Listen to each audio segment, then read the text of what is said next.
What's up, everybody? Trad West Podcast back with another episode, and I got my tinfoil hat on for this one because, we're going to be talking about a little bit of conspiracy stuff. Just a little reminder because we really don't have any closure or motive or full story on, the Trump assassination attempt with crooks in Pennsylvania.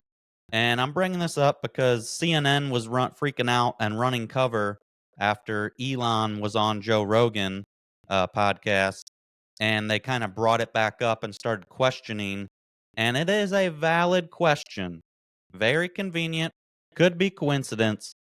I doubt it, but CNN was never live broadcasting any other Trump rallies.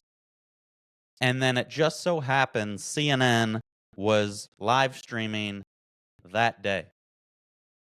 And you had like the iconic picture where you can see the bullet, grazing past him. Coincidence? I don't know. That's why I got the hat on, but I got an article pulled up here, and then I think it's got a little bit of the clip from Rogan where they kind of talk about it. But this is completely valid, and I'd like to occasionally keep making videos about this just to keep it in the algo. Even though I'm a small channel, might not get looked at.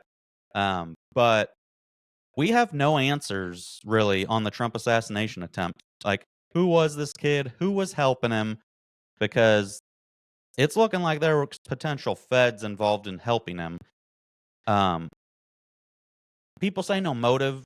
The whole motive thing, I mean, if you think it was an inside job and feds were involved, the motive was they wanted to take Trump out.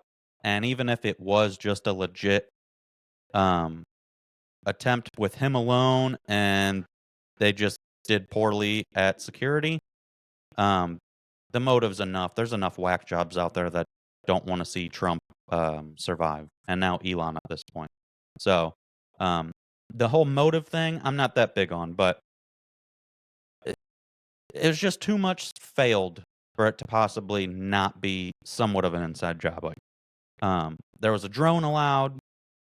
The original thing that said the snipers couldn't get on that roof that Crooks was on because it was too sloped.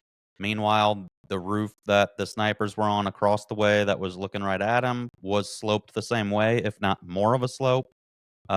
Nobody was on the water tower, which was a very obvious vantage point.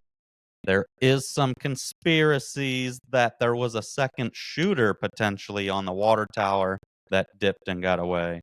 I haven't seen a large amount of credible evidence there, but I'm always open. I'm always open to a good conspiracy.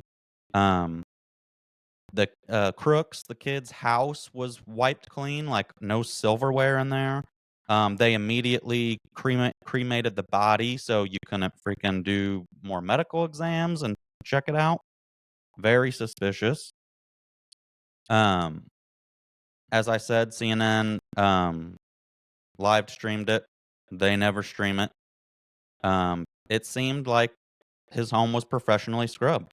So this all raises questions, and I would like to bring this up because all we hear about is like the declassification of the MLK, JFK, RFK assassinations, the Epstein files, even though we haven't gotten jack shit on any of it yet, which even me, being a Trump guy and a MAGA guy, I call for everyone else who's also a Trump and MAGA guy to, or woman, to put some pressure on this administration. I have no problem holding my side accountable as well. They really screwed the pooch on these Epstein files, making these posts like, oh, Epstein files dropping tomorrow coming. We ain't got nothing. We ain't got nothing. We need to keep the pressure on and don't let them just gaslight us like this. And I want them more questioning. You'd think maybe Trump's doing stuff behind the scenes, but you'd think Trump would be questioning and digging deeper into the assassination attempt that almost killed him. So let me share screen here and we will read a little bit of this article from The Independent. And I think it's got a little clip we'll play first. But basically, CNN refutes Rogan Musk conspiracy theory that network may have been tipped off to Trump assassination attempt. CNN provided live coverage, to President Trump's Butler, PA rally in anticipation of news about his pick for vice president. A CNN spokesperson told The Independent, any suggestion to the contrary to that is completely false. So let's play this. It's only a 23-second clip from the Rogan podcast. Filmed. What we know is you have a very young kid who was filmed.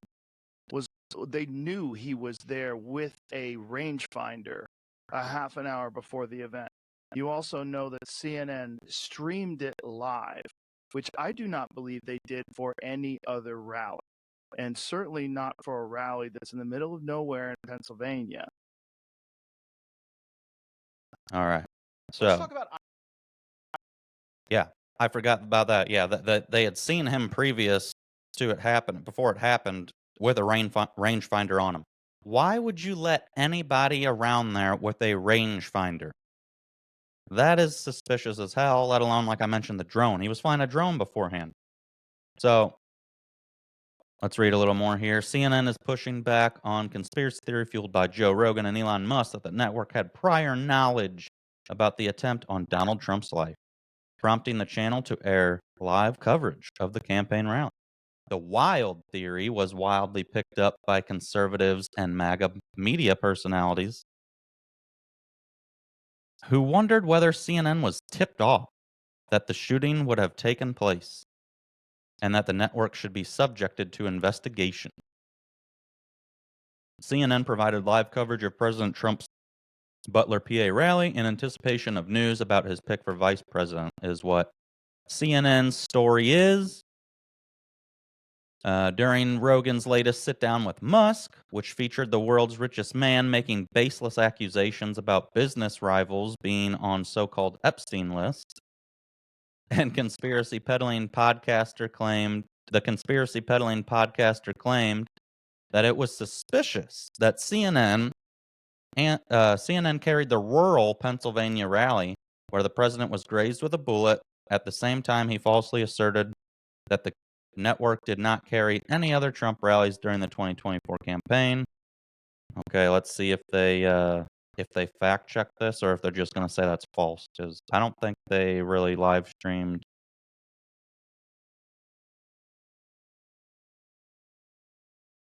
Okay, they're playing a little play on words here. They're doing the whole, he falsely asserted that network did not carry any other Trump rallies. They might have been at other Trump rallies, but he was basically saying they haven't live streamed any other Trump rally. So I'm pretty sure that is true there.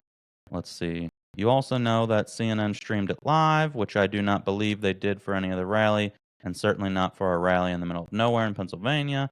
Like, there's a lot of weird shit, Rogan said, prompting Musk to agree. It makes no sense. Rogan went on to complain that everyone stopped asking questions about the assassination attempt and insisted that there was never a full investigation of the shooting, even though a bipartisan House committee launched a probe and issued a 200-page report in December. Well, I haven't read that 200-page report, but I haven't seen anything pop up on social media about it. So, let's see. There was never a formal report, he declared. There was never press conferences where they detailed. That's true. There was never press conferences where they went on and explained it all, which you'd think they would.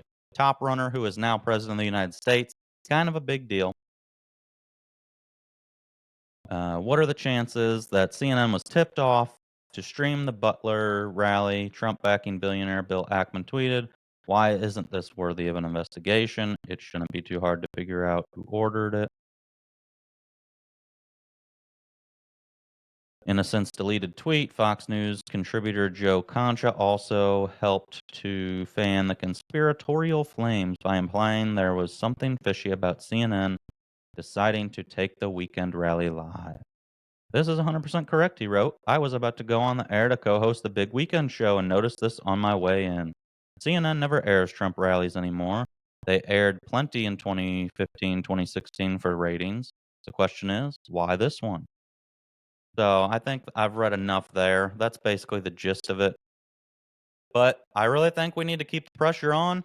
be asking questions for answers about the Trump assassination, as well as the documents that they claimed they were declassifying and we were going to be seeing in regard to MLK assassinations, RFK, JFK, and the Epstein files. And we haven't seen shit. I'm trying to give the benefit of the doubt, be patient. We're only, what, like 50 days in. Everybody's, on the left is so quick to, oh my man, the egg prices haven't gone down, this and that and the other. Stuff takes time. You can usually expect, especially when it's economic stuff, 12 to 18 months before stuff really starts to take effect, in my opinion.